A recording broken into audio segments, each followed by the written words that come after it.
I think on our last update we had just brought the fuselage in and got set up on the jig on the table, and we were getting ready to do the separation to create a KR2-S, which essentially is the K2 with additional 14 inches.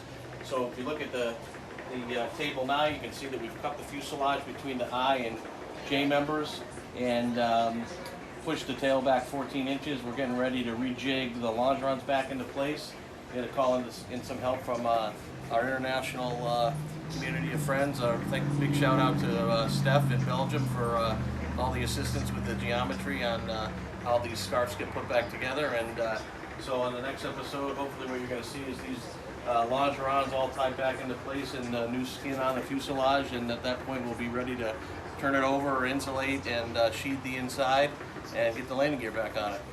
What was the problem that we had when we separated it that we thought we were going to be able to do?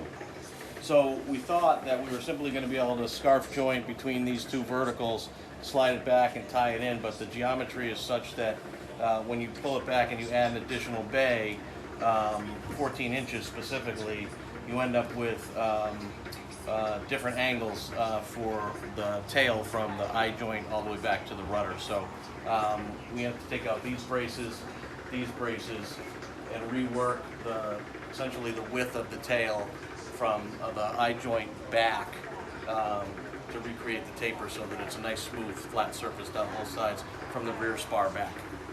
All right.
Happy Friday afternoon, everybody. Welcome back to Vern's Garage.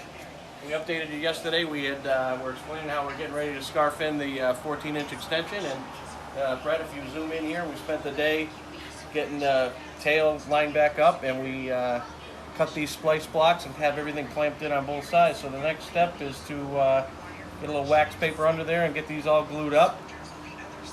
Put the braces back in, going down the tail, and then we'll be ready to splice in the top longerons. Now the top longerons don't just get a 14-inch splice, they get extended from here all the way back to here. So there's a fair amount of work in cutting these down and scribing it into this existing longeron. So we've been told that's the hardest part of this project, and so we're about to endeavor. All right, good morning, KR Realtors.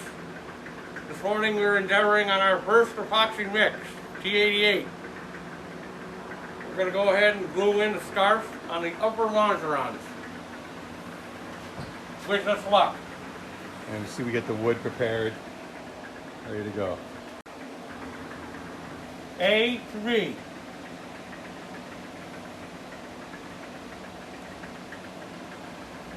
Nothing exploded.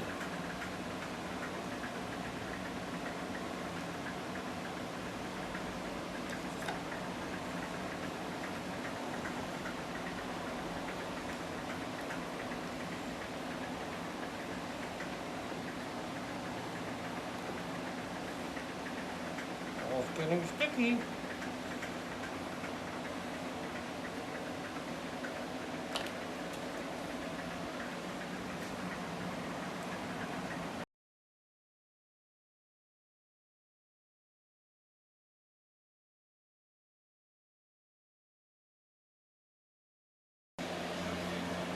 So as we're waiting for the glue to dry, we're cutting the new gusset joints for the new horizontal cross members.